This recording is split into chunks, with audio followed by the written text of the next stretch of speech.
Gary Neville explains why the FA have their hands tied in attempting to nurture England youngsters. Gary Neville explains why the FA have their hands tied in attempting to nurture England youngsters.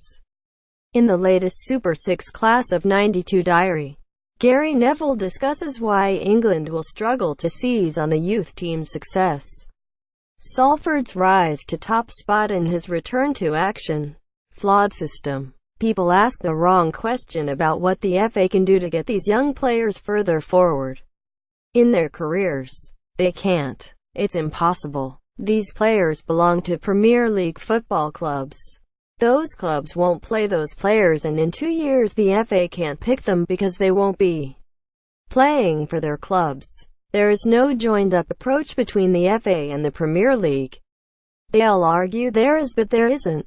The Premier League will tell you they've got the EPPP and the FA will tell you they have their national centre. So they've both got good individual programs, but they are totally detached.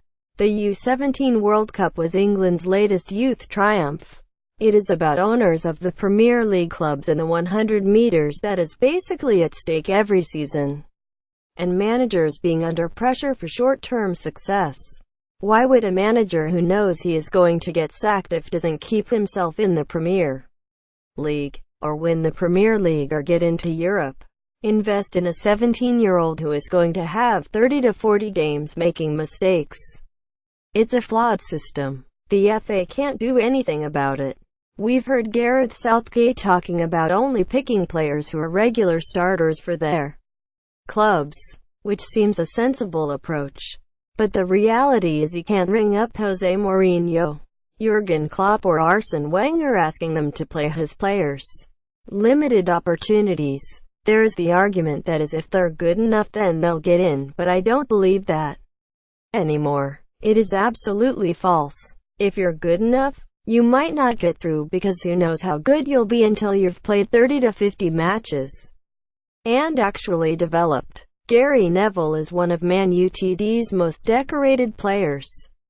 If you said Gary Neville at 18 was going to play for England for 10 years and make 600 appearances for Manchester United, you'd have said, "I'm not sure about that."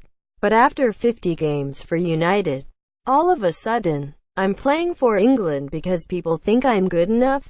That's the reality. I don't believe the pathway is there, and it is basically a top-down problem because the owner wants success in the 100 meters minimum and the manager has got to deliver that.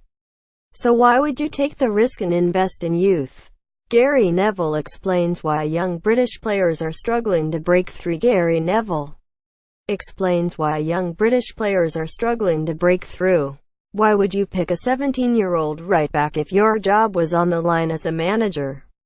Unless your club is invested in the whole belief system of youth, which some clubs are. Tottenham with Mauricio Pochettino, Southampton, Manchester United over the years, Everton and Liverpool have been good. But some clubs are not invested in youth in terms of true investment in getting them into the first team. They don't know what they are missing. Wonderful Winks. Harry Winks is wonderful, but do you think if there was another manager at Tottenham they would have played him away at the Bernabeu, or at Old Trafford, or at home against Real Madrid? It's okay once you've played him and you think of course he would have got in. He's good enough. But some managers wouldn't have given him a chance. Harry Winks has helped Spurs take 4 points off Real Madrid. Pochettino believes in young English players. He's put Winks in and the kid is fantastic. I love watching him play. But I've got to see him play in order to love watching him play and see that he can do it. How many managers have the guts and courage to put him in at the Bernabeu? Pochettino did, and my old manager Sir Alex Ferguson would. He'd had thrown him in. People would think it's not a game for him tonight. But what if it is? Imagine what it would do to the fans and for him. Ultimately, you've got to have a manager who has the belief in youth and creating an opportunity. Gary Neville on why Harry Winks' breakthrough is a rare success story in the Premier League. Gary Neville on why Harry Winks' breakthrough is a rare success story in the Premier League. Friendly dangers. It's fantastic for the England coaching staff and the fans to get Germany and Brazil. But what I would say, when you've qualified for a tournament, the coach's job is to ensure the mentality of "we've done our job."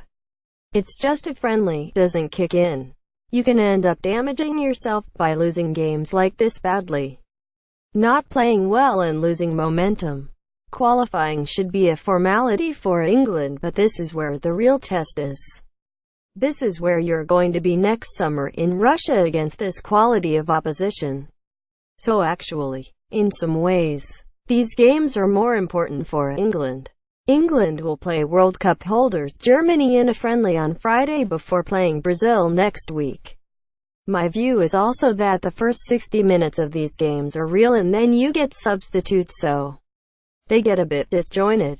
But for 60 minutes you should get some really good information about your players and what level they are at against some of the best teams. Salford go top. We've almost crept to the top of the National League North on a Tuesday night. I quite like that actually. No big fanfare, just popping up. I did think this new squad would take 2 or 3 months to settle in. We're tough to beat. Don't concede a lot of goals. We've got a lot of strength. And now kicking into November, December and January, when the games come thick and fast, particularly around Christmas, I would expect us to be better. Mani Di Saruvwe struck Salford's late winner against Alfreton. This is the time where I thought we would start to get rid of the turbulence of going full-time with the new sets of players. The manager's getting used to the players and the new ground. There has been a fair bit of turbulence. The performances have been a bit up and down. There were a couple of defeats we didn't expect at home to Leamington and Darlington. A couple of incidents with discipline that ultimately we need to correct. And hopefully now we'll settle down to the unit we are supposed to be. Return to action. I would not say I'm looking forward to playing at the class of 92-11 v Salford City 11 game 4. The Peninsula Stadium opening. It didn't go well last time I played, and I'm 3 years older this time, but I'm hoping to get through it. I'm not going to drink this week. I'll eat well, do a bit of training but not too much, as I want to be fresh on Sunday, and have a few massages to get myself ready. Gary Neville will be back in action on the pitch on Sunday.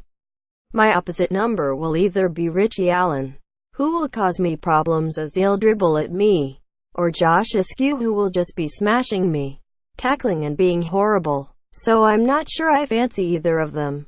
I think I might tuck in, bring my right winger back and play a bit of a sweeper right back role. Super 6 predictions. Bradford 3-0 Plymouth. Oxford 2-1 Northampton. Blackpool 1-1 Portsmouth. Stevenage 0-1 Notts County. Cambridge 1-2 Accrington. Cheltenham 0-2 Luton.